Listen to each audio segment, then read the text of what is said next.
Hey everyone, good to see you. Thanks for stopping by. I'm Jerrel, if we haven't met yet. And I just actually, a couple minutes ago, posted a video, but it's like a video game industry thing. I personally find it just more boring and not that interesting.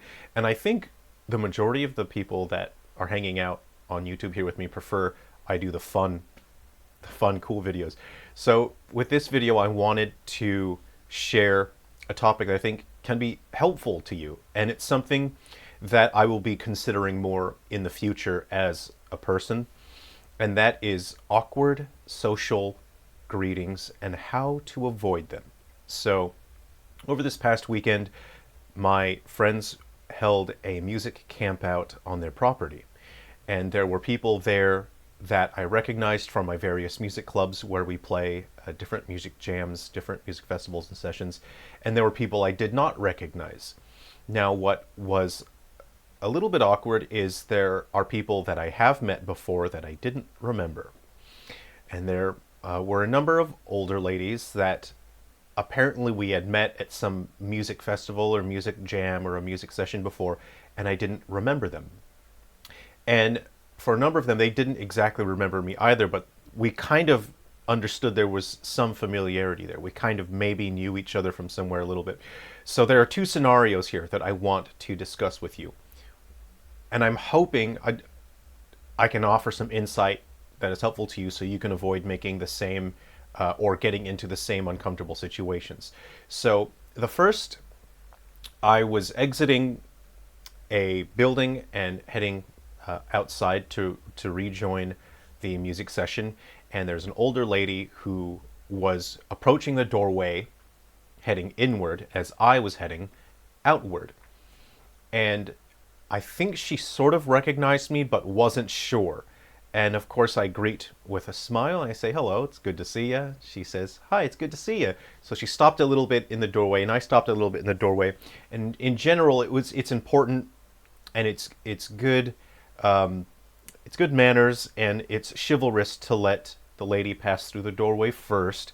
But I was already in the doorway, and it would just be like weird if I were to back out totally. So I was already kind of in the doorway. And so this lady had approached the doorway. She didn't see me until it was too late. So we were already quite close. By the time we made eye contact, we greeted each other. I said, "Hi, it's nice to see you." "Oh, it's good to see you too." I can see her. I think she recognizes me. She's not entirely sure. And it was too late. I had momentum. I was already walking out the door.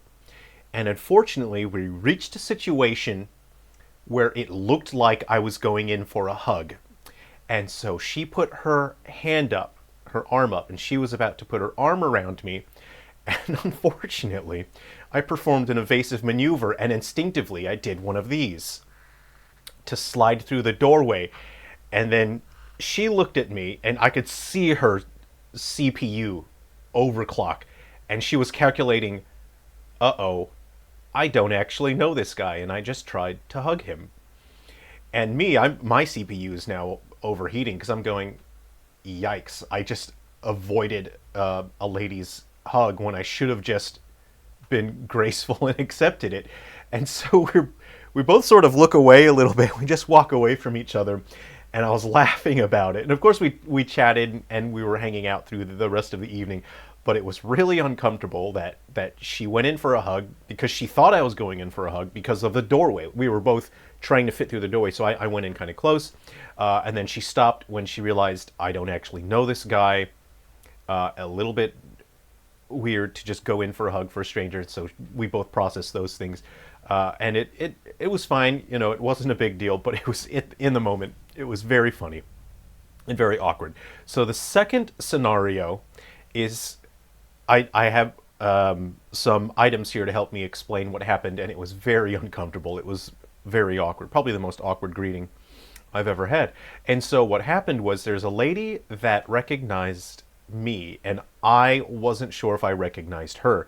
And so here I am. I'm accessing my brain storage, and I'm cycling through all the different possible places I could know this lady from.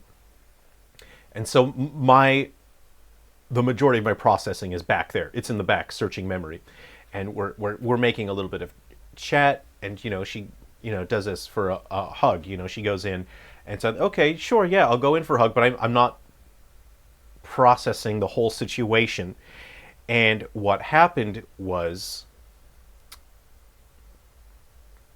I'll say, this is man, this is me, this is woman, and an older lady.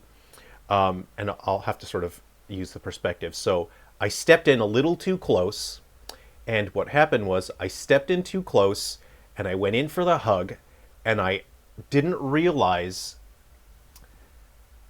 how large her bust size was. And so when I went in for a hug, I went in with too much velocity. I was going in hot, and I applied pressure to her bazoom in an uncomfortable way. And we didn't even get the full hug initiated because I realized what I had done, and it was very uncomfortable and awkward. And so I just sort of leaned back, and we both had a look of utter shock and horror on our faces, and it was just electric for a moment, as she was a little bit wide-eyed and shocked, and I was wide-eyed and very embarrassed. And then I nervously smiled and then walked away very quickly. And it was extremely uncomfortable. And of course we hung out and talked, and it was fine later in the day. I think we avoided each other for most of the day, actually. And so what happened was, there are two important aspects here that I want to share with you. There is your distance of approach and your angle of approach. Now, the distance of your approach affects your angle of approach. And the problem in this situation was my distance of approach was too short. See, I was like that. My distance of approach, which means that my angle of approach would put me in direct contact with her bust area. I did not look, so I did not make a visual gauge of how large her bust area was, and I did not realize that I was going to push and apply uncomfortable pressure. And so I ended up too close, which meant my angle of approach was too shallow. Now, a shallow angle of approach will result in that. You can see you sort of push up against that. So here's what you want. You want to lengthen your distance of approach, and you want to basically try to only make contact with your shoulders. A proper social hug, especially for someone you don't really know, it's just a friendly greeting, is to try to aim to where you only make contact with the shoulders. You don't necessarily need to be cheek to cheek. You want a minimum distance when you go in for a social greeting hug. And so I know that in the future, I'm going to be keeping much better track of my distance of approach. So if I can get that here, is I was here, and I really should have been here, increase my distance of approach, which results in a sharper angle of approach. And the sharper angle of approach allows you to avoid making contact with the bust area, and it allows you to only make contact with the shoulder area. So those are my two very awkward, very uncomfortable social interactions that we laughed about. It was very funny. Anyway, I hope you enjoyed that. Take care of yourselves. This is I'd really just like to do the fun videos with you guys. Okay, have fun, take care, and be careful. Again, please be careful out there when you're going in for the social hug. Please keep track of your distance of approach, which again affects your angle of approach. Peace.